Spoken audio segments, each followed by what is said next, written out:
بسم اللہ الرحمن الرحیم۔ علت کی تعریف اور اس کی شرطیں وغیرہ کا ذکر چل رہا تھا، اسی میں کچھ چیزیں وہ ہے جن کو مسالک علت سے تعبیر کیا جاتا ہے۔ علت کی دلیلیں، کن دلائل کی بنیاد پر ان علتوں کا اعتبار کیا گیا ہے۔ تو علت کی دریافت کے جتنے طریقے ہیں ان کو مسالک علت کہا جاتا ہے۔ مسالک علت کے سلسلے میں ہمارے اس کتاب میں 5 چیزیں انہوں نے شرط کے عنوان سے مولانا نے ذکر کی، جس میں سے انضباط اور عدم مخالفت اور ظہور، یہ 3 تو وہ ہے جو اس سے پہلے آپ مجملاً سن چکے ہیں۔ انضباط تو سن ہی چکے ہیں، عدم مخالفت بھی نصوص کے مقابلے میں نہ ہو، ظہور علت ایسی واضح ہو جس کو لوگ سمجھ سکے۔ فقہاء کرام نے اسی ظہور کی بنیاد پر علتوں کی بنیاد رکھی ہے۔ 2 چیزیں ہیں، دوسری تاثیر اور مناسبت، جو مولانا نے یہاں 5 شرطیں ذکر کی، اس میں سے تاثیر اور مناسبت، یہ دونوں اس کے سلسلے میں اصولیین نے بہت تفصیلی گفتگو کی ہے، مناسبت پر بھی اور تاثیر کے بیان پر بھی۔ ویسے مسالی کے علت کتنے ہیں، مولانا نے تو یہاں شرط کے ضمن میں تاثیر اور مناسبت کو ذکر کیا، اور دیگر علماء نے، اصولیین نے مسالی کی علت کی تعداد میں اختلاف علماء کے درمیان ہوا ہے، لیکن جو بنیادی چیزیں ہیں اس کا ذکر میں کرنا چاہتا ہوں۔ ایک تو اجماع ہے، علت کی دریافت کرنے کا طریقہ، کسی ایک زمانے میں علماء کے درمیان اتفاق ہو جائے کہ فلانا وصف فلانے حکم کی علت ہے۔ مثال کے طور پر مثال سن چکے ہیں، صغر، بچپنا، علماء کا اتفاق ہو گیا کہ بچپنا ایک ایسی علت ہے، بچہ چھوٹا ہے، اس کی عقل کی کمی ہے، تو اس کے تصرف میں بھی کمی کی جائے، ورنہ ہو سکتا ہے کہ یہ بیچارہ نقصان اٹھائے۔ تو مال میں صغر پر ولایت کے لیے صغر کا علت ہونا ہے، اسی طرح بلوغیت، یہ اس علت سے پھر اس کو ختم کرے گا۔ جمہور اصولیین اجماع کو مسلک علت مانتے ہیں، اس لیے اس مثال کو بھی اس کو پیش کرتے ہیں۔ اجماع کے لیے یہ بھی ضروری نہیں کہ وہ قطعی ہو، ظنی اجماع بھی مسلک علت علماء کے یہاں بن سکتا ہے۔ علامہ قاضی شوکانی نے اور علامہ احمدی رحمۃ اللہ علیہ نے اپنی کتابوں میں اس کی وضاحت کی ہے۔ دوسرے نمبر پر ہے نص، صریح نص، علت کی دلالت کی 2 صورتیں پھر اس میں ہوتی ہے۔ ایک تو نص میں خود ایسے صریح الفاظ ہے جو علیت کے لیے وضع کیے گئے ہیں، آگے اس پر بحث آ رہی ہے، لعلتی کذا، لسببی کذا، لاجلی، من اجلی کذا، قرآن کریم کی آیتیں بھی سن چکے ہیں، من اجل ذالک کتبنا علی بنی اسرائیل۔ اسی طرح حدیث شریف میں انما جعل الاستعذان لاجل البصر، لاجل البصر، صاف صریح آیت کریمہ روایت میں لفظ آیا، آیت میں بھی آیا۔ قرآن کریم کی ایسی کئی آیتیں ہیں، اذا لأذقناک ضعف الحیات، اذن کا لفظ آیا۔ اسی طرح آیت کریمہ میں لام لتخرج الناس من الظلمات الى النور، حرف با کا آنا، فبظلم من الذین ہادوا حرمنا علیہم۔ اسی طرح فبما رحمت من اللہ، یہاں بھی با آیا۔ اسی طرح فا کا لفظ آیا، فإنہم یحشرون یوم القیامہ، حدیث شریف میں آیا، اور آیت کریمہ میں بھی ہے السارق والسارقۃ فاقطعوا ایدیہم۔ اسی طرح حدیث شریف میں ہے سہا فسجد، آپ صلی اللہ علیہ وسلم سے سہو ہوا فسجد، فا جزا اس کے جواب میں آیا۔ بعض حضرات نے فا کی علت پر دلالت کو نص صریح کی دلالت نہیں مانا، بلکہ اسے ایما کے ماتحت لاتے ہیں، آگے ایما بھی آتا ہے۔ تو پہلے تو سن لیجیے، اجماع ہے، نص ہے، ایما ہے، مناسبت ہے، صبر و تقسیم ہے، طرز یا دوران ہے، شبہن کہا جاتا ہے، شبہ ہے یعنی شبہ ہے۔ اسی طرح تنقیح منات، تخریج منات، تحقیق منات، آگے اس کی بھی بحث آتی ہے۔ کچھ حضرات نے فرمایا، تفتازانی جیسے حضرات نے، کہ مسالک صحیحہ صرف 3 ہی ہے، نص ہے، اجماع ہے اور مناسبت۔ پھر ایک مسئلہ ہے کہ مسالک اجماع مسلک نص پر مقدم ہوگا یا مسلک نص مسلک اجماع پر ہے۔ علامہ احمدی، ابن حمام، محب اللہ وغیرہ حضرات مسلک اجماع کو مسلک نص سے پہلے ذکر کرتے ہیں، اور امام غزالی صدر الشریعہ یہ حضرات مسالک نص کو مسلک اجماع سے پہلے ذکر کرتے ہیں. خیر یہ گفتگو آگے بھی آئے گی. یہاں مناسبت، تنقیح مناط، ان میں سے جو پہلے تین ہے اجماع، نص اور ایما، یہ مسالک اصلی ہے یا نقلی یعنی نقل ہو کر آئے ہیں. اس کے مقابلے میں باقی جتنے بھی ہے، مناسبت ہے، صبر و تقسیم ہے، طرد و دوران ہے، شبہ ہے، اور بھی کچھ حضرات نے دوسرے بھی کئی ذکر کیے ہیں. جیسے اصول الفقہ الاسلامی میں انہوں نے ذکر کیے نص، اجماع، ایما، صبر و تقسیم، مناسبت، شبہ، طرد، دوران اور تنقیح مناط. یہ سب مسالک علت کے طور پر ذکر کیے ہیں. پھر آگے بحث آتی ہے نص صریح. ایک تو علت کے اوپر دلالت کرنے کی کچھ شکلیں یہ بتلائی، اور نص میں ایسے الفاظ جو صرف علیت کے لیے وضع نہیں کیے گئے ہیں بلکہ علت کے لیے ظاہر ہے، اور ان میں علیت کے علاوہ دوسرا کوئی مرجوع احتمال بھی پایا جاتا ہو، جیسے مثال ابھی تھی لام، با، پا وغیرہ. نص صریح کی ان دونوں دلالتوں کو احناف مانتے ہیں، شوافی بھی مانتے ہیں. پہلی صورت کو دوسرے سے اعلیٰ مانتے ہیں. جہاں صراحتاً مذکور ہے وہ اعلیٰ درجے کی ہے. اسی طرح ایما اور تنبیہ لفظ کی علت پر دلالت لغات کے اعتبار سے اور ائمہ کے اعتبار سے بالوضع نہیں ہوئی ہے، بلکہ لفظ کا وضعاً جو مدلول ہے اس سے تعلیل لازم آتی ہے. یہ ایما اور تنبیہ کم درجے کے ہیں. شوافی ایما اور تنبیہ کی علت پر دلالت کو ایک مستقل مسلک علت قرار دیتے ہیں. احناف اس کو مسلک علت قرار نہیں دیتے ہیں، البتہ مسلک نصحی کے تحت اس کو ہمارے یہاں ذکر کیا جاتا ہے. پھر ایما اور تنبیہ کی متعدد صورتیں ہیں. ان تمام صورتوں کو احناف اور شوافی دونوں تسلیم کرتے ہیں. آگے اس پر آ رہی ہے بات. مناسبت. تفتازانی نے مناسبت کی تعریف کی کون الوصف بحیث یکون ترتب الحکم علیہ لجلب نفع او دفع ضرر. یہاں مناسبت کی آگے تعریف آ رہی ہے کتاب میں، اور اس سے پہلے تاثیر ہے کتاب میں. تاثیر کی تعریف دوسرے حضرات نے اس کو مناسبت معاصرہ میں ہی گن کر مناسبت ہی کی تقسیم کر لی. یہاں مولانا عبید اللہ صاحب نے تاثیر کو بھی الگ سے ذکر کیا، مناسبت کو بھی الگ سے ذکر کیا. یہ سمجھانے کے اعتبار سے ہے، ورنہ مناسبت ہی کی بحث میں دیگر اصولیین تاثیر کو بھی ذکر کرتے ہیں. تو تاثیر کی تعریف یہ کی گئی وجود الحکم لوجود ذلک الوصف، حکم کا پایا جانا اس وصف کے پائے جانے کی وجہ سے. وصف میں اتنی تاثیر ہے کہ یہ مقیس علیہ کے حکم کو مقیس کے اوپر بھی ثابت کر رہی ہے. وذلك لأجل كونه مشتملا على مصلحة العباد وهي مبنى الأحكام في حق العباد. تاثیر کی وجہ ذکر کی اس لیے کہ وہ بندوں کی مصلحت پر شامل ہوتی ہے، اور شریعت مطہرہ میں احکام کا دار و مدار بندوں کے حق میں ان مصالح کو بھی سمجھا ہے، دفع مضرت کو بھی سمجھا ہے. جہاں مضرت آئے گی وہاں شریعت کی طرف سے اس کو روکنا ہوگا، جہاں مصلحت ہوگی تو اس کا جلب ہوگا، اس کو حاصل کرنا مقصود ہوگا. تو احکام کی تاثیر میں مقیس علیہ سے مقیس تک پہنچانے کے لیے مناسبت اگر تاثیر کے اندر پائی جاتی ہے تو اس تاثیر کا اعتبار کیا جاتا ہے. اب یہاں پر مولانا نے نیچے حاشیے میں اس کی 4 شکلیں ذکر کی ہے. قد ذکروا للتاثیر 4 صور. اس کو سمجھنا ہے اس لیے کہ مناسبت تو ہے، لیکن کس درجے کی مناسبت ہے، تاثیر کتنی قوی ہے اور تاثیر کتنی کمزور ہے، اس کی 4 شکلیں ہوتی ہے. اصولین نے ان کو ذکر کیا ہے. وہبہ زحیلی صاحب نے اصول الفقہ الاسلامی میں اس کو تفصیل سے ذکر فرمایا، اور بھی دیگر حضرات نے ذکر کیا. احناف چونکہ قیاس کے ساتھ استحسان کو مانتے ہیں اور استصلاح کو بھی من وجہ مانتے ہیں، اس لیے کہ ہمارے یہاں استحسان بالمصلحہ کے عنوان سے ہم استحسان کے ساتھ ساتھ استصلاح کو بھی ذکر کرتے ہیں، جس کو مصالح سے تعبیر کیا جاتا ہے. اس لیے یہ جو تاثیر ہوگی علت کی،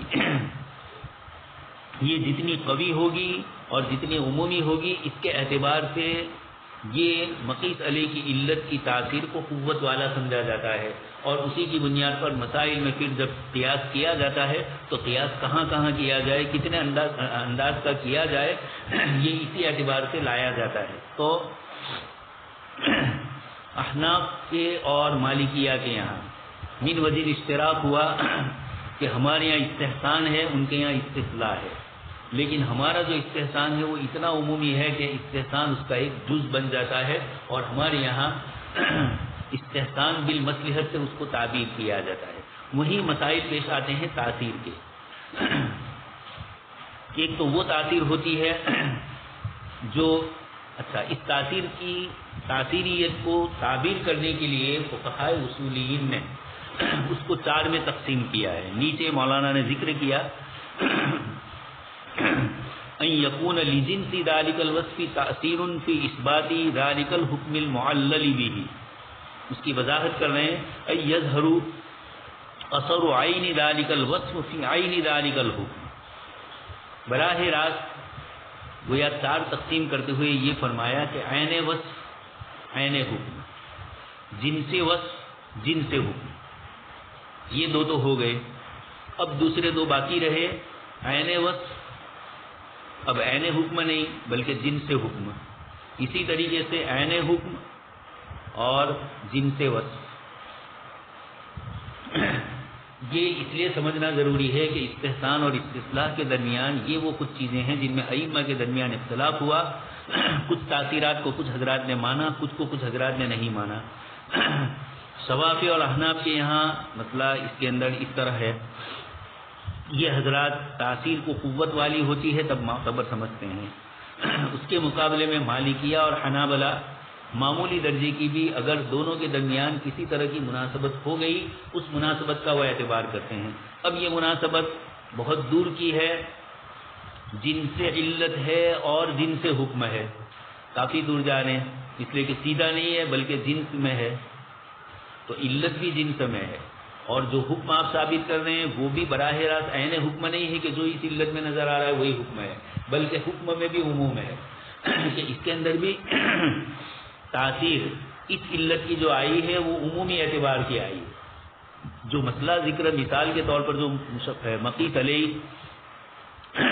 ذکر کیا جائے گا، اس مقیس علیہ کے حکم میں بھی جنس ہے، علت میں بھی جنسیت ہے، تو علت بھی بیائی نہیں وہ نہیں ہے اور حکم بھی بیائی نہیں وہ نہیں ہے، بلکہ اس کی جنس میں تلاش کیا کہ اس سے ملتی جلتی کوئی علت پائی جاتی ہے تو علت میں بھی عموم ہوا، اور حکم جب تلاش کرنے گئے تو وہاں بھی بہت دور جانا پڑا، عین حکم نہیں ہے جنس حکم ہے۔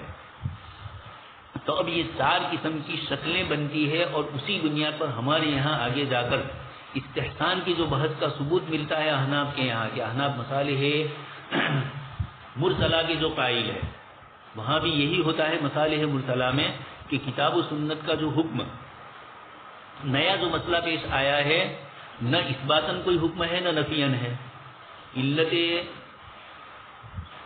یعنی عین علت ہو یا جن سے علت ہو، عین حکم ہو یا جن سے حکم ہو، یہاں تو کچھ بھی من وجہ پایا جا رہا ہے، یہاں صراحتاً نہیں ہے، لیکن کتاب و سنت کی دوسرے دلائل ہے جن سے یہ جو نیا پیش آمدہ مسئلہ ہے اس کی نظیر، اس کی مثال پہلے شریعت مطہرہ کے نازل شدہ احکام میں مل جاتی ہے۔ تو اب مثلا عدل سمجھ لیجیے، آپ کے پاس کوئی مسئلہ آیا، اب اس مسئلے کے اندر آپ قیاس کرنا چاہتے ہیں لیکن کوئی مقیس علیہ نظر نہیں آ رہا ہے، صراحتاً ایمان، صبر و تقسیم، یہ ساری شکلوں میں سمجھ میں نہیں آ رہا ہے، تو اب ایک مجتہد ملجی ہوا، یعنی وہ مجبور ہوا کہ اب وہ کتاب و سنت کے عمومی دلائل میں غور و فکر کرے۔ اب یہ عموم دلائل سے مسئلہ مستنبط کرنا ہے، یہ عموم دلائل سے پیش آمدہ مسئلہ ایک خصوصی ہے اور دلائل عمومی ہے۔ اس پر میں نے آپ کو مثال دی کہ عدل کا لفظ ہے، شریعت مطہرہ کے عدل مطلوب ہے۔ اب اس مسئلے میں بھی ایک مفتی کو یہ تلاش کرنا ہوگا کہ میرے اس نئے پیش آمدہ مسئلے میں کتاب و سنت سے صریح عبارت نہیں مل رہی ہے، تو اب میں جو عمومی دلائل سے کام لے رہا ہوں، ان عمومی دلائل میں اس کے حق کے اندر عدل و انصاف اس سے چھوٹنا نہیں چاہیے۔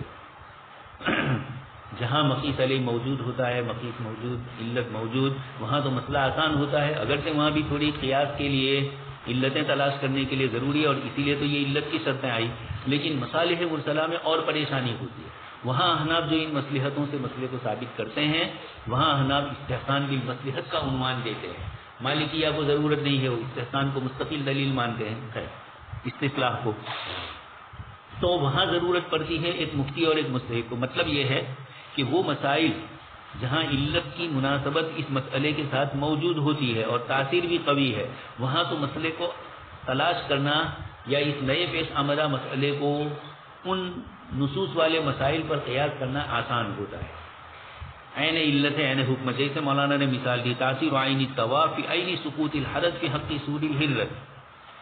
بلی کے جوتے کے مسئلے میں حدیث شریف میں آپ صلی اللہ علیہ وسلم نے خود روایت بھی ذکر فرمائی اور علت بھی ذکر فرمائی, حکم بھی ذکر فرمایا اور اس کے ساتھ ساتھ علت بھی ذکر کر دی.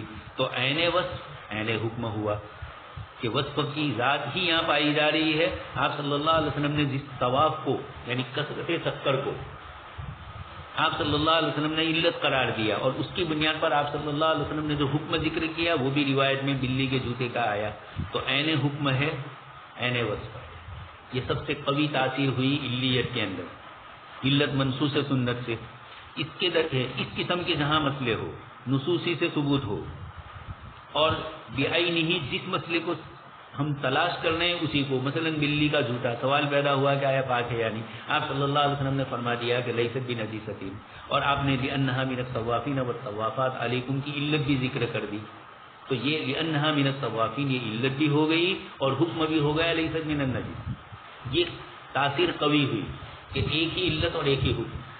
اس سے جو مسئلہ نکلتا ہوگا یہ سب سے قوی ہوگا اور پھر منصوص ہے یہاں پر, اس لیے اور زیادہ قوت, اس لیے اس کے اوپر تمام ائمہ کا اتفاق ہو گیا ہے اس مسئلے میں. دوسری مثال مولانا نے دی ہے اگلے صفحے پر, ان یظہر اثر عین ذلک الوصف فی جنس ذلک الحکم. اب یہاں علیت میں تو عین پائی جا رہی ہے کہ یہی علت دوسری جگہ بھی پائی گئی یہاں بھی پائی گئی, لیکن جو حکم آیا وہاں جو علیت تھی اس کا حکم وہ نہیں تھا اور ہمیں جو اس نئے پیش آمدہ مسئلے کے اندر حکم تلاش کرنا ہے وہ دوسرا ہے.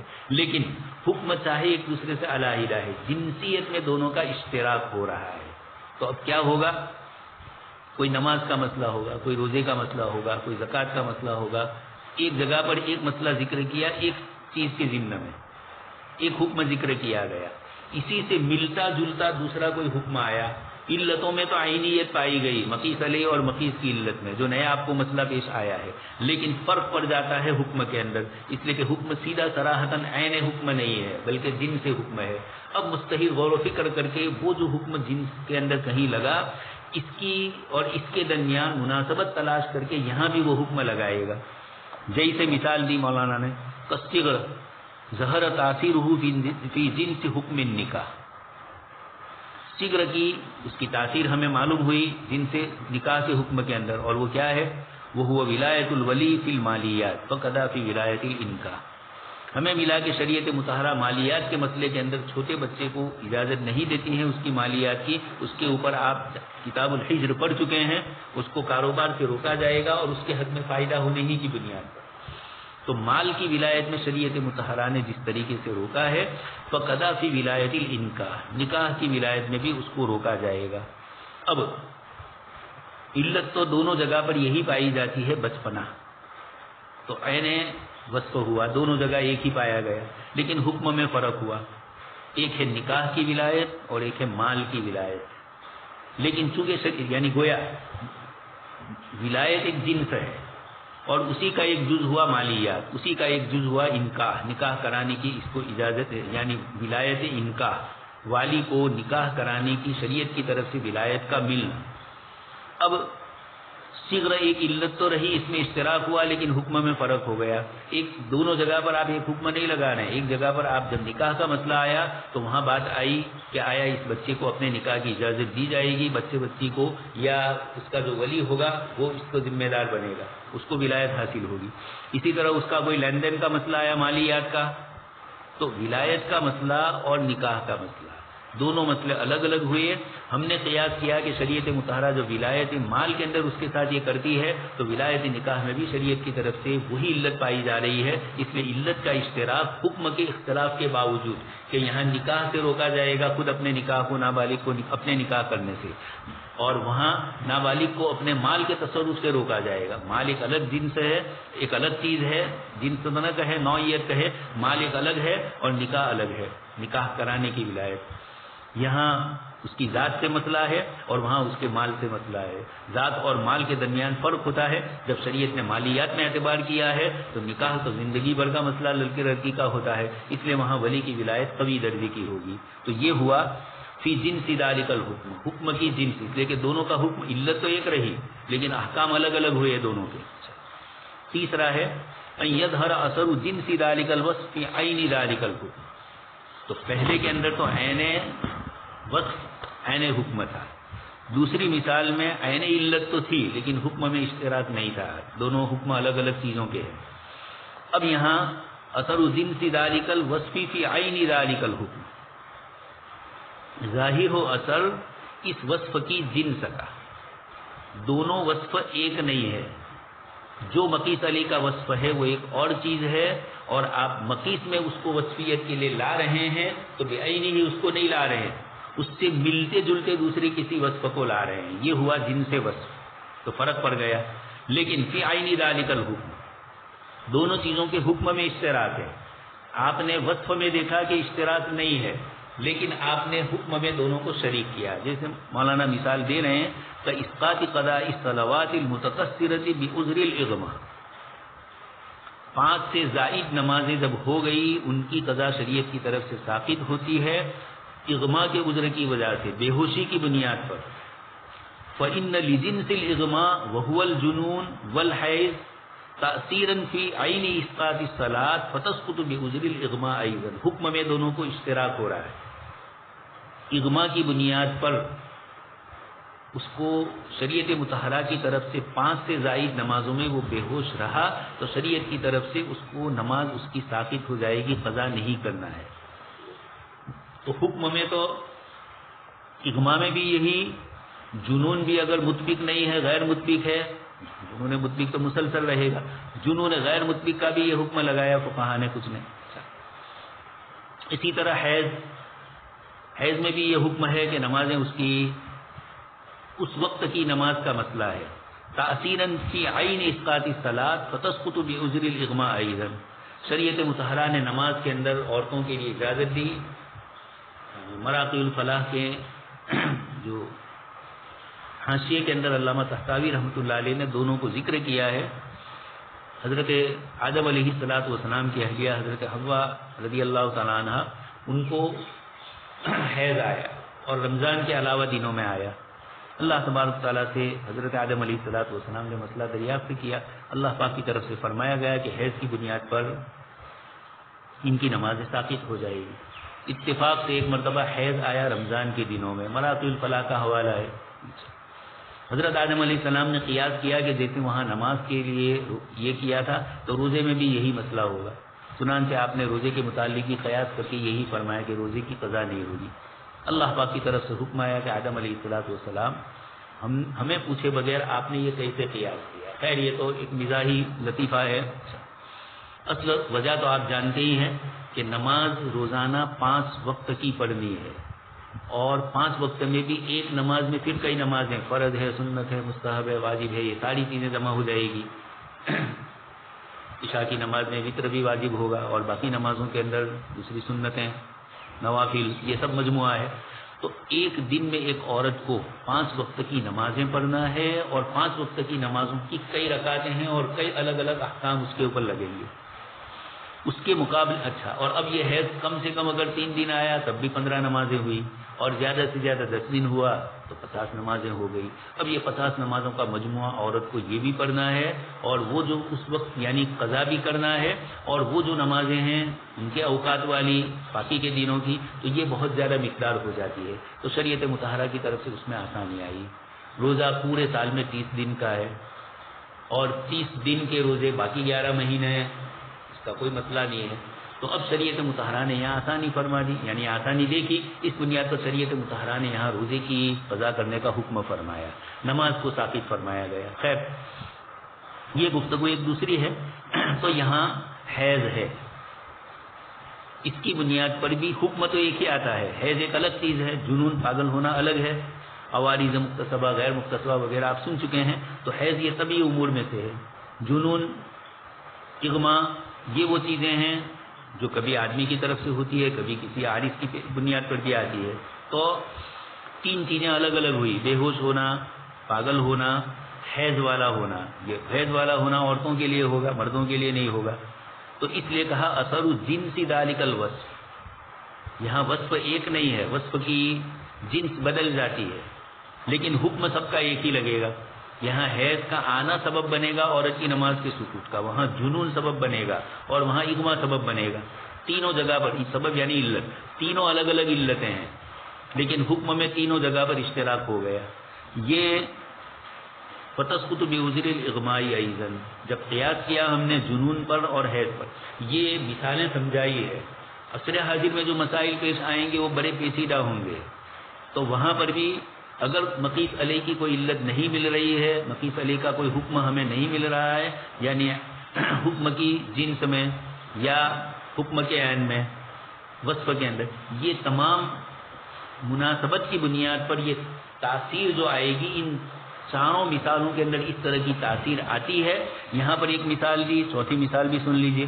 ان یظہر اثر جنس ذالک الوصف جنس ذالک الحکم. یہاں پہلا مسئلہ تھا عین علت عین حکم, یہاں جنس علت جنس حکم, یہ سب سے دور کا ہوا. یہ مجتہد کو بالکل آخری درجے میں جب قیاس کے اندر جائے گا, اتنے دور کی کہ علت کی بھی نہیں وہ نہیں ہے. جو نیا پیش آمدہ آپ کا مسئلہ ہے اس کی علت بھی اور ہے, اور جس کو آپ نے مقیس علیہ بنایا اس کی علت بھی اور ہے, لیکن جنسیت میں دونوں کا اشتراک ہو رہا ہے. حکم میں بھی یہی حال ہے, دونوں کا حکم بھی ایک نہیں ہے. جیسے مثال دی, اسقاط الصلوات عن الحائض, حیض والی عورت سے نمازوں کا ساقط ہوگا. فإن لجنسه, اب آپ دیکھ لیجئے مثال, وهو مشقة السفر تأثيرا في جنس سقوط الصلاة في الرباعيات من 4 ركعات إلى 2 ركعتين. اتنے دور کی آپ نے تلاش کی کہ حائضہ عورت سے نماز ساقط ہوئی اور آپ کو پوچھا گیا کہ کیوں, تو آپ فرمانے کہ فإن لجنسه, مشقت سفر میں بھی شریعت مطہرہ کی تاثیر ہے, لیکن یہاں تاثیر اور وہاں تاثیر میں فرق ہے. ایک تو بات یہ ہوئی کہ یہاں حائضہ ہے, علت اس کی تلاش کی جاتی ہے, اور آپ جا رہے ہیں مشقت سفر میں, یعنی سفر کے مسئلے میں جا رہے ہیں. تو حائض کے لیے بھی اور سفر والے کے لیے بھی جنس میں دونوں شریک ہو گئے. حائضہ کو بھی مسلسل نمازیں اتنی پڑھنی ہے تو مشقت پیش آئے گی, مسافر کو بھی اپنے سفر کے اندر ہے اور سفر میں کہیں نہ کہیں پریشانی ہے, سفر کا سفر, اس لیے پریشانی آتی ہی ہے. اس لیے شریعت مطہرہ نے سفر میں بھی آسانی کی. تو 2 ایسی مثالیں ہیں جن میں دونوں میں آپس میں اشتراک نہیں ہے, حائضہ ہونا اور سفر والا ہونا, یہ علت ہوئی. اچھا, اب حکم میں بھی حائضہ عورت کے لیے تو نماز بالکل ساقط ہو گئی, اور مسافر کے لیے نماز ساقط نہیں ہوئی, بلکہ 4 رکعت سے اس کو شریعت مطہرہ نے تخفیف کر دی, کنسیشن دے دیا, اور 4 کے بجائے اس کو 2 رکعت پڑھنی ہے. تو حکم میں بھی اشتراک نہیں ہوا. وہاں حکم ہے حائضہ سے پوری نمازوں کا ساقط ہونا, اور یہاں مسافر سے نمازوں کا 4 سے نقص کہا جاتا ہے اس کو, 4 کے بجائے 2 ہو گئی, کمی ہو گئی. یہ 4 مثالیں یہاں مولانا نے دی. اسی طریقے سے اور بھی دوسرے فقہا نے یہ مثالیں دی ہے, اور جہاں حناف کے یہاں استحسان بالمصالح کا ثبوت ہوتا ہے وہاں ضرورت پڑتی ہے اس طرح کی مثالوں کا. لیکن یہ تاثیر جو 4تھے نمبر کی ہے یہ آخری درجے کی ہے, بالترتیب یہ ہے. اس لیے جہاں علیت اور حکم کے اندر دونوں میں اشتراک زیادہ سے زیادہ ہوگا وہاں اچھا. دوسری بات, حکم تو اثر ہے, اس لیے اصل علت ہے, اس لیے عین علت اور جن سے حکم یہ بھی کچھ کم درجے کا ہوگا. لیکن جہاں پر جن سے وصف ہو جائے گا اور عین حکم ہوگا یہ 3 نمبر کا ہوگا. اور جب دونوں جگہ بدل گئی, یعنی ایک مفتی اور ایک مجتہد کو علت کے تلاش کرنے میں بھی سیدھی نہیں ملی, اس کی جنس ہمیں تلاش کرنا پڑا. یہ کتاب و سنت پر جن کی گہری بصیرت ہوگی اور شریعت کی طرف سے آنے والی مسائل میں آسانی کی جو الگ الگ مثالیں ہیں ان مثالوں کا استحضار ہوگا. جزئیات تو معلوم ہو, لیکن ان جزئیات کو جب اس اصول کے ساتھ جوڑتے ہوئے مفتی اور مجتہد کوشش کرے گا تو یہ اس کے لیے علیت کی تلاش کے اندر یہ اس طرح کی ترتیب رہے گی.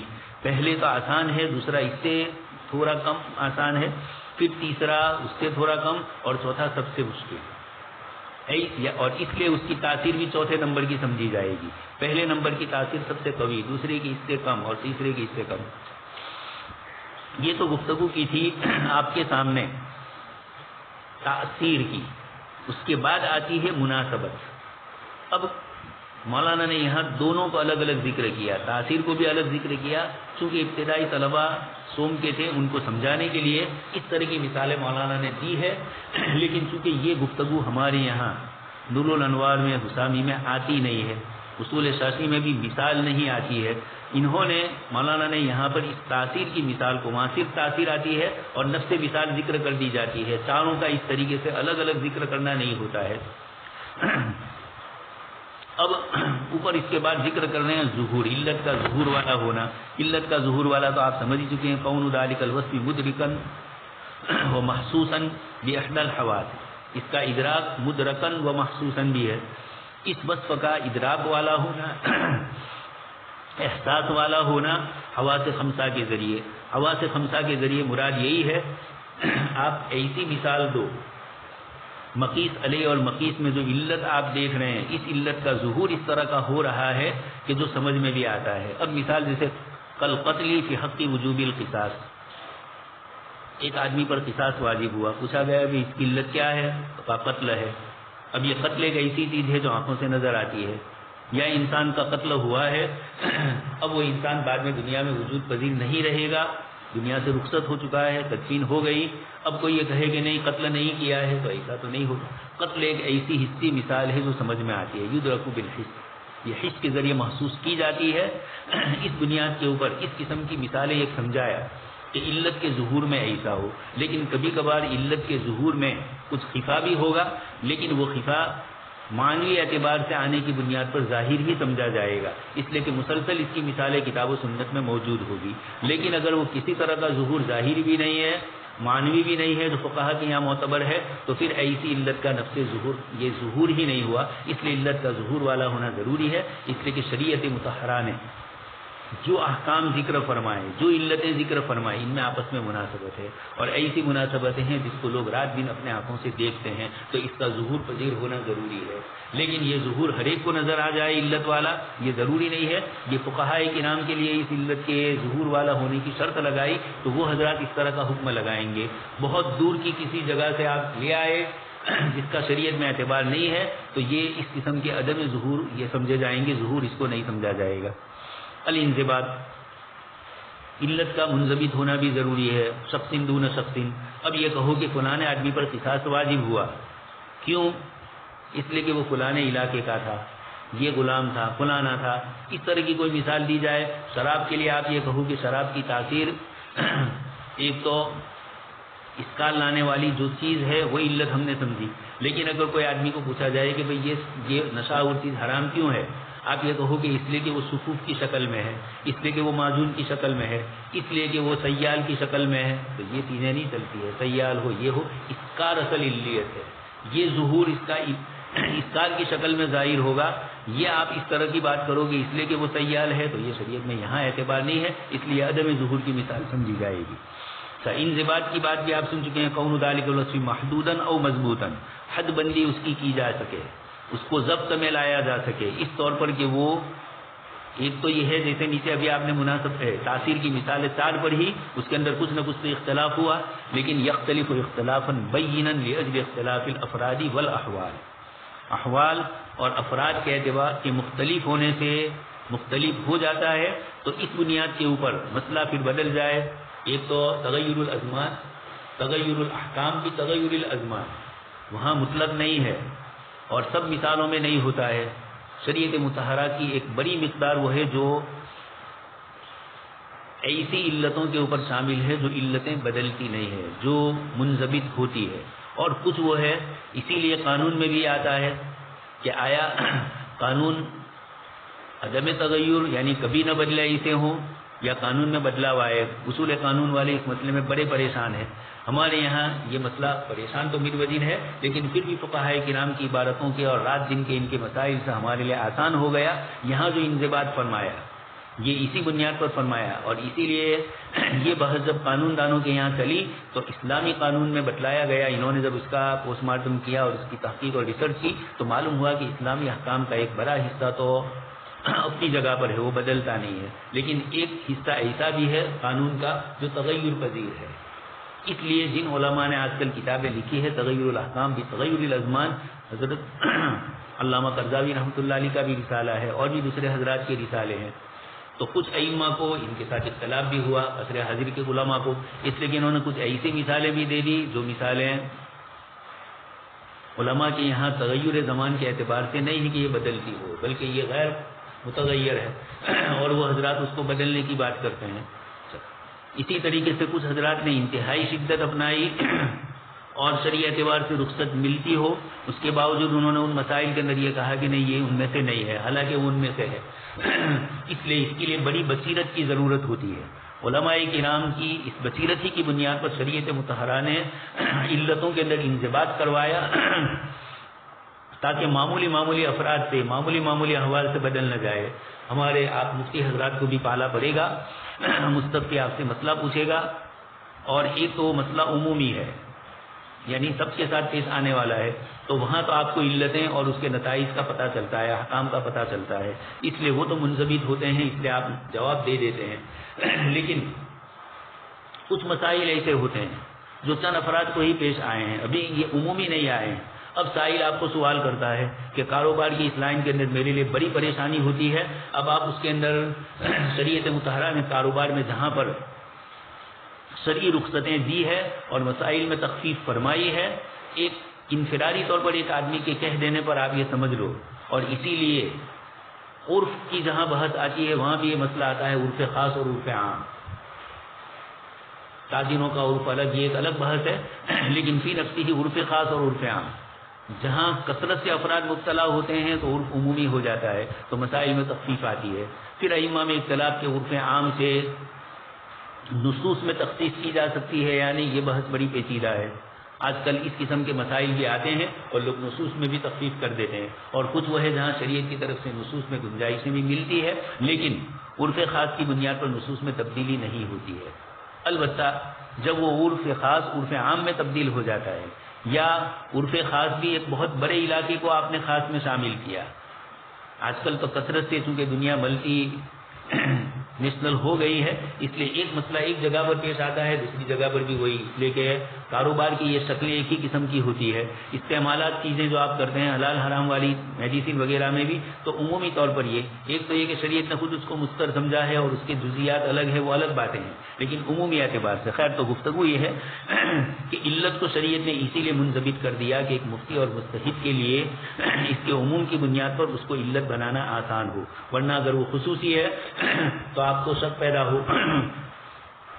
اس لیے شریعت مطہرہ نے وہ علتیں جو خاص افراد کے لیے استعمال کی گئی اور خاص افراد پر حکم لگایا حضرت خزیمہ رضی اللہ تعالیٰ عنہ والا, اور اس طریقے سے نمازوں کی تعداد وغیرہ زکوٰۃ کی مقداروں کے مسئلے میں شریعت مطہرہ نے اس کو منضبط کر دیا تاکہ اس کے اندر ادھر ادھر لوگ نہ ہو. جیسے مثال دے کر سمجھانا ہے, کل مشقت فی السفر فإن علت رخصت فی السفر حقیقت میں یہ رخصت کی علت ہے مشقت, لیکن مشقت کا تعین کرنا مشکل ہے تو سفر کو ہی بنیاد بنا دیا. اس سے پہلے سن چکے ہیں آپ, لیکنھا لا یلزم وجودھا فی حق کل مسافر, لیکن اس کا وجود لازم نہیں آتا ہے ہر مسافر اور ہر سفر کرنے والے کے, اور ہر سفر میں ایک ہی آدمی ہے, ایک سفر آسان رہا دوسرا سفر مشکل ہوا. بادشاہوں کے لیے بھی کبھی سفر میں پریشانی آ جاتی ہے. آج کل کی اتنی مہذب سفر کی چیزیں ہیں اور اتنی آسانی والی ہے, آرام والی ہے, لیکن وہی اتنی پریشان کن بھی ہے. ایک بزرگ نے سنایا ایک جگہ سے ان کا ہوائی جہاز اس میں وہاں سے اڑا اور تھوڑی دیر میں ہی اس کو اتارنا پڑا. اب جہاں اتارا وہ جنگل ہے, اب تیمم کے مسئلے بھی یہاں سمجھ میں آ رہے ہیں. تو ایسا بھی یہ لیکن اتفاقات ہوتے ہیں, عمومی طور پر نہیں ہوتا ہے. اس لیے شریعت مطہرہ نے سفر کو بنیاد بنایا, مشقت کو بنیاد نہیں بنایا. اور ہر سفر میں بھی نہیں ہوتا ہے, کبھی آرام دہ سفر ہوتا ہے اور کبھی زمانے تک یاد رہے ایسا سفر ہوتا ہے. اسی طریقے سے وقت علی الزم ادراکھا لکل احد علی تقدیر الوجود, اسی طریقے سے اس کا ادراک اس کا پتہ چلنا لازم نہیں آتا ہے ہر ایک کو اس کا تقدیر الوجود. مان بھی لیا کہ کچھ ہوا بھی تب بھی آپ پوچھو کہ بھائی کیسا سفر رہا، ایک بیچارہ جو ہمیشہ مشقت والا سفر کرتا تھا اور اب وہ آسانی اور آرام والا سفر کر رہا ہے، آپ اس کو پوچھو وہ کہے گا کہ ماشاءاللہ بہت اچھا ہے، اور دوسرا کہے کہ کہاں سے آرام دہ ہوا، بڑی تکلیف ہوئی۔ تو تکالیف کا اعتبار بھی الگ الگ اعتبار سے ہوتا ہے، یہ مختلف ہوتی ہے، اس لیے اس کا انضباط بھی مشکل ہے۔ ہر ایک کا تھرمومیٹر متعین کرے کہ آپ کو تکلیف کتنے گریڈ کی ہوئی، کتنے درجے کی ہوئی، تو ہر ایک کی الگ الگ ہے۔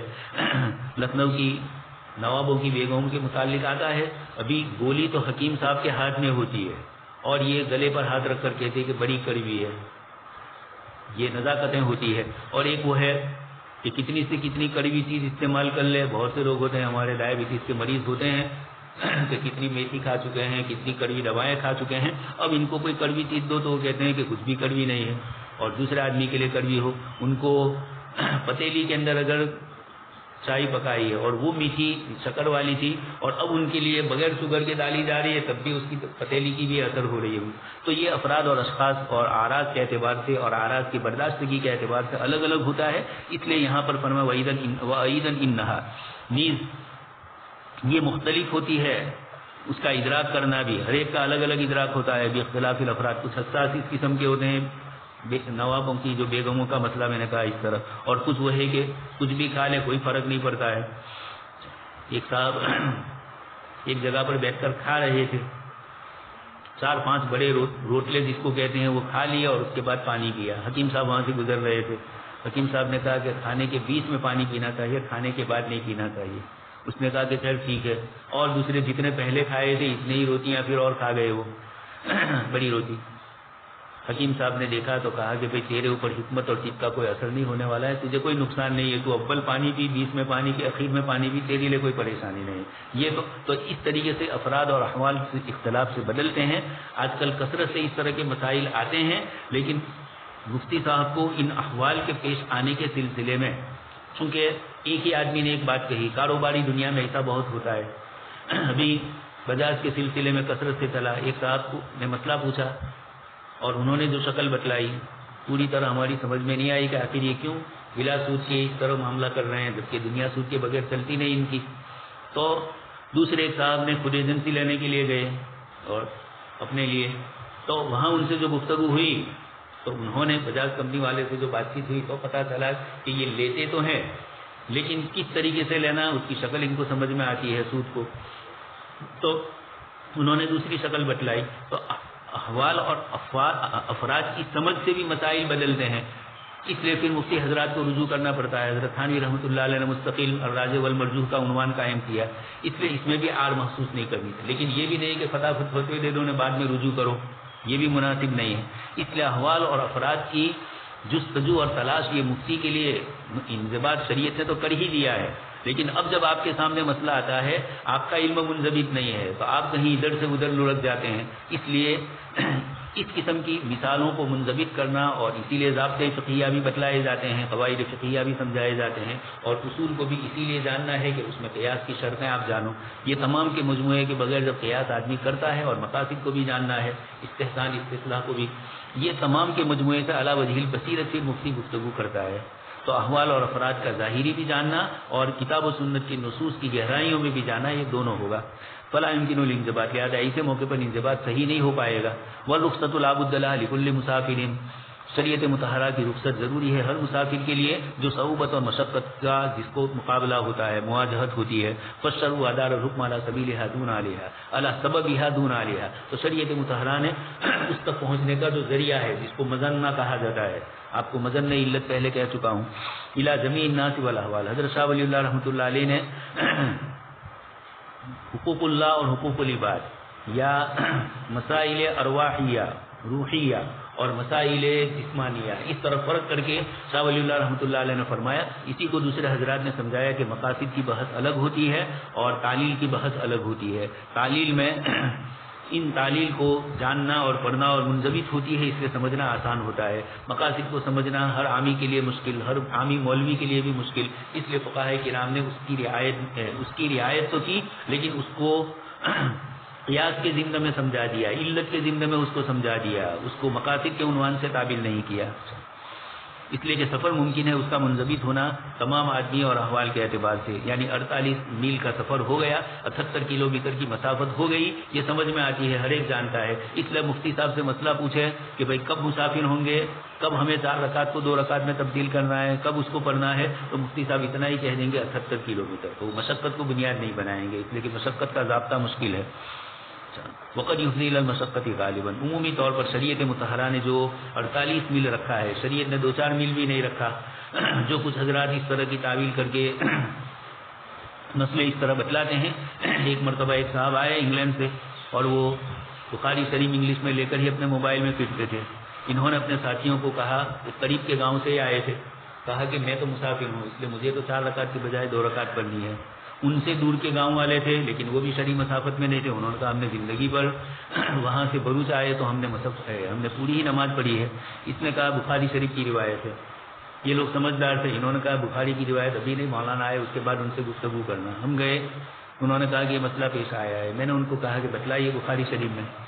اب وہ آپ صلی اللہ علیہ وسلم حجۃ الوداع کو جب تشریف لے گئے تو آپ نے ذوالحلیفہ میں آ کر 2 رکعت پڑھی، یہ مسئلہ تھا۔ اب لیکن امام بخاری رحمۃ اللہ علیہ کی تو عادت ہے روایت کو تختی کے ساتھ ذکر کرنا، تو یہ تختی کے ساتھ ایک جگہ پر یہ روایت تھی، انہوں نے اس کو تلاش کیا، اتنی ملی ان کو کہ حضرت ذوالحلیفہ تشریف لائے اور 2 رکعت نماز پڑھی، یہ ان کو مل گیا تھا۔ میں نے ان کو کہا کہ دیکھیے آپ انگلش جانتے ہیں، عربی نہیں جانتے ہیں، اس لیے اصول حدیث تفصیل کس کو کہتے ہیں، تفصیل کس کو کہتے ہیں، یہ آپ نہیں سمجھ پائیں گے۔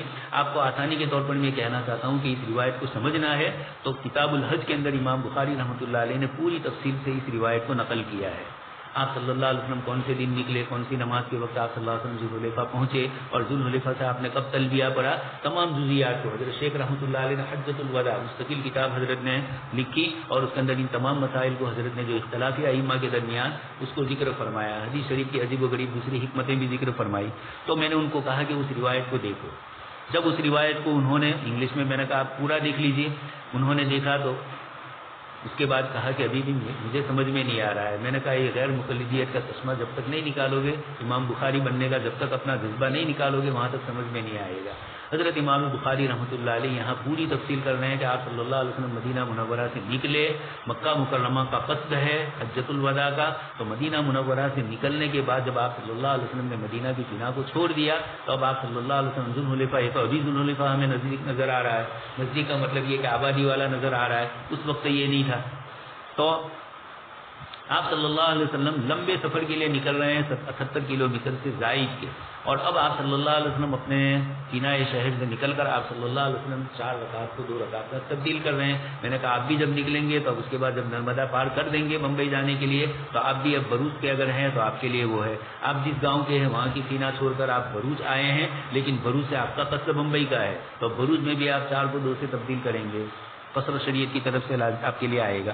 تو یہ مجھے جو کہنا ہے، انہوں نے جو علت کے سلسلے میں مولانا نے جملہ ذکر فرمایا کہ عمومی طور پر 48 میل کا سفر ایسا ہوتا ہے جو مشقت میں ڈالتا ہے، آج بھی ایسا ہوتا ہے، اور پھر آدمی کا ایک نہیں ہوتا ہے زمانہ، جوانی کا مسئلہ الگ ہوتا ہے، بوڑھے الگ ہوتے ہیں، بیمار الگ ہوتے ہیں، تو شریعت نے سب کی رعایت فرمائی ہے۔ ایک تندرست آدمی یہ کہے کہ بمبئی سے بروچ سے نوساری یا بروچ سے احمد آباد ٹرین میں ہم سفر کرتے ہیں، آرام سے جاتے ہیں آتے ہیں، بہت سے لوگ رات دن بیچارے آدھی زندگی ان کی ٹرینوں میں ہی گزرتی ہے، واپی سے بمبئی تک اور بمبئی سے واپی تک آتے ہیں، پانولی تک آتے ہیں ملازمت کے لیے، وسئی تک آتے ہیں، تو یہ اس طرح وسئی تک جاتے ہیں، یہ اس طرح کے جو حضرات ہیں روزمرہ کے، تو شریعت مطہرہ نے کسی تندرست صحیح کا اعتبار نہیں کیا ہے، مختلف احوال والوں کا اعتبار کر کے 48 میل کو شریعت مطہرہ نے اعتدال کے ساتھ، پوری شریعت معتدل ہے، وَكَذَلِكَ جَعَلْنَاكُمْ أُمَّةً وَسَطًا، یہاں کے ہر حکم کو اللہ پاک نے وسط رکھا ہے۔ تو وقت ضبطہ الشرع بتحدید مقدار مسافته للاستفادة برخصه، شریعت کی رخصتوں کا استفادہ بندہ کرے، اس کے لیے شریعت مطہرہ نے ایک محدود مقدار بتلائی، اس سے 2-4 کلومیٹر بھی سمجھ میں نہیں آتے ہیں، 400-500 کلومیٹر کی مسافت کہے وہ بھی نہیں، شریعت نے ایک معتدل چیز بتلائی۔ آگے اس کے بعد امام یہ المناسبت، مولانا 5 جو علت کی شرطیں بتلائی تھی، تاثیر، ظہور، انضباط، عدم مخالفت اور مناسبہ۔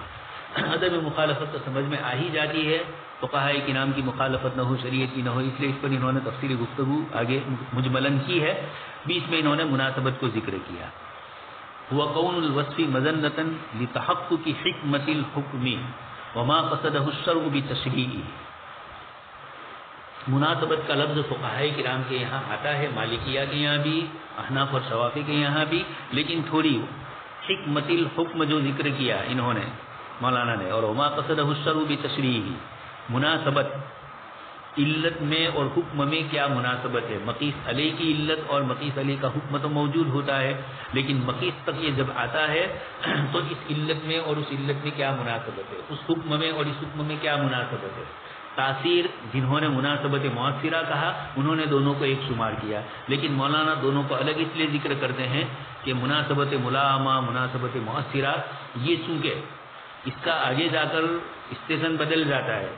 شوافی اور احناف کے یہاں تو عموماً قیاس کی بحث میں یہ آتا ہے، لیکن مالکیہ اور حنابلہ کے یہاں استصلاح کی بحث بھی آتی ہے، تو وہاں حکمت کا لفظ ذکر کیا جاتا ہے. آگے آئے گی بحث مقاصد شریعت میں. حکمت کا لفظ دو مفہوم کو ادا کرتا ہے، یہ علیت کو بھی ادا کرتا ہے، علیت یا کم سے کم سببیت کو، اور مطلق حکمت جس کو مقصد شارع کہا جاتا ہے، مقاصد کہے جاتے ہیں جو عموم اور کتاب اللہ کے بطون سے نکلتے ہیں اور عمومی مفاہیم کو ادا کرتے ہیں. کبھی کبھار حکمت کا لفظ اس کو بھی شامل ہے، اور پھر حکمت الگ الگ اصطلاح کے اعتبار سے شامل ہوگی. منافی کا الگ حکمت کہیں گے، فلاسفہ آیت کریمہ ومن یؤت الحکمۃ فقد اوتی خیرا کثیرا. اب یہاں حکمت سے مراد شریعت مطہرہ کی فہم اور تفقہ ہے، لیکن ہمارے ہدایت الحکمت کے مصنف کی چھاپنے والے یہ حضرات اس کے اوپر بھی آیت تسمہ کر دیتے ہیں، حالانکہ وہاں حکمت دوسری ہے. قرآن کریم میں حکمت کا لفظ آیا ہے، وہ دوسرے مفاہیم کو ادا کرتا ہے، اخلاقیات کو ذکر کرتے ہیں، اس لیے ذالک من آیات اللہ الحکمہ. علامہ سید سلیمان ندوی رحمۃ اللہ علیہ سیرت النبی میں جہاں مستقل آپ نے اخلاقیات پر ایک بحث ذکر کی اور اخلاقیات کی پوری ایک جلد ہی آپ نے ذکر کی، آپ صلی اللہ علیہ وسلم کے اخلاق کو ذکر کرتے ہوئے وہاں آپ نے جب اخلاق کے سلسلے میں گفتگو کی تو آپ نے فرمایا کہ کتاب اللہ نے دو جگہ پر حکمت کے لفظ کو ذکر کیا ہے. ایک حضرت حکیم لقمان کے قصے میں وَآتَيْنَاهُ الْحِكْمَةَ، اور پھر اس کے بعد حکمت کو جو ذکر کیا عقائد بھی آئے، لیکن زیادہ تر عقائد کو چھوڑ کر معاشرتی مسائل زیادہ آئے، معاملاتی مسائل کو آپ نے زیادہ ذکر کیا. اور اسی طرح سورہ بنی اسرائیل میں 15ویں پارے میں وَقَضَىٰ رَبُّكَ سے جو شروع ہوا اس کے بعد والا رکوع بھی اس کے اندر ساری کی سارے اخلاقیات ہی کو ذکر کیا، اور اللہ پاک نے آگے ذکر بھی فرمایا کہ یہ ہماری حکمت میں سے ہے. تو وہ ایک حکمت الگ ہے. یہاں حکم کی حکمت، اچھا حکمت بول کر کبھی سبب بھی مراد ہوتا ہے، حکمت بول کر کبھی علت بھی مراد ہوتی ہے، اور حکمت بول کر مقصد شرع بھی مقصود ہوتا ہے، وہ آگے بحث آئے گی. علامہ شاطبی نے دونوں مراد لیے ہیں، اس لیے کبھی کبھار علامہ شاطبی رحمۃ اللہ علیہ کے الموافقات کی اصطلاح کو سمجھنا مشکل ہو جاتا ہے. ان کی کتاب بھی عجیب و غریب اصول فقہ میں لکھی، لیکن ایسی اصول فقہ کی کتاب کی ان سے پہلے بھی کسی نے نہیں لکھی، بعد میں بھی نہیں ہوئی. بعد میں مقاصد شریعت کا جو ابھی سیلاب آیا تو اس کے اندر بھی مقاصد شریعت لکھنے والوں کا تو اس کے اندر بھی وہ چیز نہیں ہے. کبھی کوئی جامع کتاب لکھنے والے ہوتے ہیں تو وہ قیاس کی بحث کو بھی تفصیلاً ذکر کرتے ہیں اور مقاصد کو بھی ذکر کرتے ہیں، تعلیل کی بحث کو، ورنہ عام متن مقاصد شریعت میں تعلیل کی بحث اجمالاً پہلے شروع ہو جاتی ہے اور پھر اس کے بعد مقاصد پر ہی تفصیلی گفتگو ہوتی ہے، تو وہ بھی کبھی کبھار فہم سے بالاتر ہو جاتا ہے لوگوں کو. اس لیے امام شاطبی رحمۃ اللہ علیہ کی اس حکمت کو سمجھنے کے لیے دونوں اصطلاح آپ نے ذکر کی الگ الگ مقامات پر. دو جگہ پر آپ نے جہاں حکمت کی بحث یعنی جہاں قصد شارع کو ذکر کیا وہاں حکمت بھی ذکر کی، یعنی قصد شارع مقصود مراد لیا، اور ایک جگہ پر انہوں نے فقہی یعنی اصول فقہ میں جو سببیت اور علیت ہوتی ہے وہ بھی مراد لی، بلکہ عموماً علت ہی مراد لیتے ہیں. تو مناسبت ضروری ہے. اب یہ مناسبات کس درجے کی ہو، کتنی دور کی ہو، اس میں پھر مسئلہ پریشان کن ہو جاتا ہے. اسی لیے جب یہ مسائل کی علت پر گفتگو ہوئی اور مناسبت کی بحث کو علماء نے ذکر کیا تو وہاں علماء نے بحث اس کو ذکر کرتے ہوئے صاف فرما دیا کہ یہ اس طرح کی چیز ہے کہ جس کو ملحوظ رکھنا بہت ضروری ہے. چنانچہ شیخ وہبہ زحیلی رحمۃ اللہ علیہ نے اصول فقہ الاسلامی میں مستقل ایک بحث اور ایک عنوان قائم کیا تھا، هل المناسبۃ بذاتها مفیدۃ للعلیہ، کیا مطلق مناسبت علیت کے لیے کافی ہے؟ کسی بھی درجے کی یعنی جنس کے درجے کی مناسبت بھی آئی، یعنی آپ کا مقیس جو نیا مسئلہ پیش آیا اور کتاب و سنت میں جو مسئلہ مقیس علیہ ہے اس کی جو علت ہے اور اس کی علت، ابھی آپ 4 قسمیں سن چکے ہیں، عین وصف اور عین حکم والا. یہاں یہ مناسبت کس درجے کی ہے؟ چوتھے درجے کی بھی نہیں ہے، اگر جنسیت میں بھی نہیں ہے، صرف تانیث کے لیے ہے. جیسے حضرت امام بخاری رحمۃ اللہ علیہ کے بہت سارے مسائل جس میں انہوں نے ترجمۃ الباب قائم کیا اور پھر نیچے روایت کو ذکر کیا اور کوئی واقعہ ذکر کیا، دونوں کے درمیان جو مناسبت ہے یہ قیاس اولیت میں سے بھی نہیں ہے. قیاس کی بھی آگے تقسیم آ رہی ہے. حضرت شیخ رحمۃ اللہ علیہ نے قیاس کی مختلف قسمیں کر کے امام بخاری کے قیاس کو ثابت کیا کہ کون سے درجے کا قیاس ہے آپ کا. اسی طرح علامہ کشمیری رحمۃ اللہ علیہ نے بھی ذکر کیا، اس سے پہلے اجمالاً میں کہہ چکا ہوں، آگے وہ تنقیح منات وغیرہ کی بحث میں آ رہا ہے. امام بخاری رحمۃ اللہ علیہ قیاس کے کام نہیں لے رہے تھے بلکہ تنقیح اور تخریج وغیرہ کے عمل کو ذکر کر رہے، اس سے کام لیتے تھے. صبر اور تقسیم کا بھی آگے ایک عمل آ رہا ہے، کچھ حضرات نے اس کو بھی تعبیر کیا کہ اس سے کام لیتے تھے. تو مناسبت معمولی درجے کی مناسبت ہے اور آپ حکم کو مقیس علیہ سے لے کر مقیس میں ثابت کر رہے ہیں، تو یہ صحیح نہیں ہے. اس نسبت سے اب یہاں سے فرق پڑ گیا حکمت الحکم مولانا نے جو فرمایا، اور اسی لیے وہبہ زہیلی صاحب فرماتے ہیں کہ حنفیہ اور شافعیہ ان کے یہاں جو مناسبت ہوتی ہے یہ اس وقت علیت کے لیے مفید ہوگی جبکہ شارع نے جو اعتبار کیا ہے نص کے ذریعے یا اجماع کے ذریعے علماء نے ان مناسبات کا اعتبار کرتے ہوئے اس کو ذکر کیا جائے گا. چنانچہ مقاصد شریعت بھی جو کتاب و سنت سے نکلتے ہیں، حفظ دین، حفظ نفس، حفظ عقل، حفظ مال اور حفظ نسل عارض، تو یہ مناسبات ہے. اب آپ کوئی حکم لگائیں، آگے مثالیں آئے گی. مقاصد ضروریہ ہے، مقاصد حاجیہ ہے. مثال ایک سن لیجئے. کتاب اللہ نے ایک طرف حفظ دین کو مقدم کیا، اسلام کو دشمن سے مقابلہ ہو رہا ہے یا کوئی کلمہ کفر کا ایک تو تکلم ہے اور ایک آدمی اپنی خوشی سے کلمہ کفر کا تکلم کر دے، تو حفظ دین کو مقدم کیا اور ایمان مقدم ہوگا. لیکن ایک آدمی کو دشمن نے پکڑا ہے اور یہ کہا کہ کلمہ کفر کا تکلم کرو، جے شری رام بولو ورنہ مار ڈالیں گے. اب یہ آدمی اس کلمے کو بول رہا ہے، اس جملے کو بول رہا ہے، اس سے وہ کافر نہیں ہوتا ہے. الا من اکرہ وقلبہ مطمئن بالایمان، لیکن دل میں ایمان ہے. اقرار باللسان ہی یہاں سے ثابت ہو رہا ہے، تصدیق قلبی موجود ہے. اب یہاں آپ دیکھیے، ایک طرف دین کی حفاظت کے موقع پر جب عمل کرنا آیا ایمانیات پر تو اپنی جان قربان کرنی ہے لیکن ایمان کو محفوظ رکھنا ہے. اور ایک ہے اقرار باللسان. کیوں؟ وہ حفظ دین تھا اس لیے پہلے اس کو مقدم کیا دین کو، لیکن اب یہاں جب تقابل ہو رہا ہے تو حفظ دین نہیں، ظاہری شکل حفظ دین اور حفظ نفس دونوں کا مقابلہ ہو رہا ہے. تو اب یہاں نفس کی حفاظت کا شریعت نے اجازت دی اس کی، اس لیے کہ ایمانیات ہے. پھر آپ اصول میں پڑھ چکے ہیں دونوں کا فرق کہ ایک آدمی کو اگر کوئی مردار کھانے کے علاوہ کوئی کھانا ہی نہیں ہے اس کے پاس، اب اگر نہیں کھا رہا ہے اور عزیمت یہاں سمجھ رہا ہے تو یہاں عزیمت نہیں ہوگی، خودکشی کے مرادف ہوگا. یہ بندے کا اپنا معاملہ ہے اور وہ حقوق اللہ ہے، اور بندے کے مسئلے میں شریعت نے اس کے لیے آسانی کی اور ایمانیات بنیادی ہے.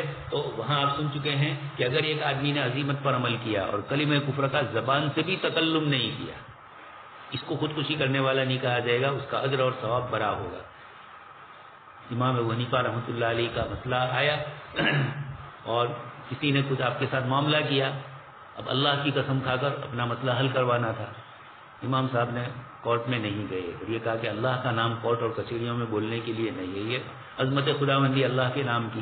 تو اس طریقے سے اگر ایک آدمی اللہ کے نام کے لیے، اللہ کے دین کے لیے اس طرح قربانی دیتا ہے تو یہ عظیمت پر اس نے عمل کیا، اس کو ثواب زیادہ درجے کا ملے گا. خیر مجھے جو گفتگو کرنی ہے وہ یہ ہے کہ دونوں جگہ مقاصد تھے، یہ مناسبت دونوں ہیں. کتاب اللہ کی آیات میں دین کی حفاظت کی بھی بار بار قرآن کریم نے اس کا ذکر کیا، اپنے جانی سار بندوں کا ذکر کیا، کس کس طریقے سے ان کو ستایا گیا، جانی اعتبار سے، مالی اعتبار سے، مختلف اعتبارات سے ستایا گیا. دوسرے پارے میں صحابی رضی اللہ تعالیٰ عنہ کا ذکر فرمایا، آدھا پارہ ختم ہونے سے پہلے ابتغاء رضوان اللہ، اللہ کی رضامندی کے لیے ابتغاء مرضات اللہ، ہجرت کر رہے ہیں، لوگوں نے کہا کہ مال لے کر جا رہے ہو، یہ مال تو مکہ میں کمایا ہے، اس کو ہمارے حوالے کر دو، سب کچھ دے دیا اپنی جان اپنا ایمان بچانے کے لیے۔ یہ پھر آئے گا حفاظت مال اور حفاظت نفس، اس کا تقابل ہو تو مال کو قربان کیا جاتا ہے اور جان کو باقی رکھا جاتا ہے۔ لیکن مجھے جو بتلانا ہے کہ یہ تینوں قرآن کریم کی آیتوں سے نفس حکم ثابت ہے، حفظ دین کا، حفظ نفس کا بھی، اور اسی لیے من اجل ذالک کتبنا علی بنی اسرائیل انہ من قتل نفسا بغیر نفس من اجل ذالک، ایک تو آپ سن بھی چکے ابھی، یہ ایما ہے علیت کا، اور ایک کتاب اللہ نے اس سے پہلے قصے کو ذکر فرمایا،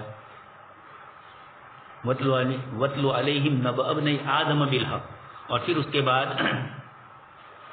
من اجل ذالک کو ذکر کیا، قابل اور حابیل کے قصے کو ذکر کرنے کے بعد، تو اب یہ من اجل ذالک کہ یہ بھائی نے بھائی کو کیا، اس لیے حفاظت دین، حفاظت نفس یہاں اتنا ضروری ہے کہ ہم نے قصاص کو مشروع کیا۔ تو احناف اور شوافع علیت کی معمولی مناسبت کا اعتبار نہیں کرتے ہیں، بلکہ قوت والی مناسبت کا اعتبار کرتے ہیں، اور مالکیہ اور حنابلہ کے یہاں مناسبت نص یا اجماع سے ہونا ضروری نہیں مفید ہونے کے لیے، بلکہ مجرد ابداء المناسبت، یہ مجھے اس لیے ذکر کرنا ہے کہ آگے اس کے بعد ابداء مناسبت العلت کا لفظ بھی آ رہا ہے، اگلے صفحے پر 252 اس کتاب کے، طریق ابداء مناسبت العلت وهو بیان اعتبار الشرعی والشارعی لصلاح وصف للعلیت، علیت کے وصف کی صلاحیت کے لیے شریعت اور شارع کی طرف سے اعتبار جس بیان کا کیا جاتا ہے، اس کو صرف ظاہری شکل اگر اس کی ہے، حقیقت میں مناسبت تامہ نہیں ہے، یا اس درجے کی مناسبت نہیں ہے جس کا فقہاء نے اعتبار کیا اور آپ اعتبار کرتے ہیں،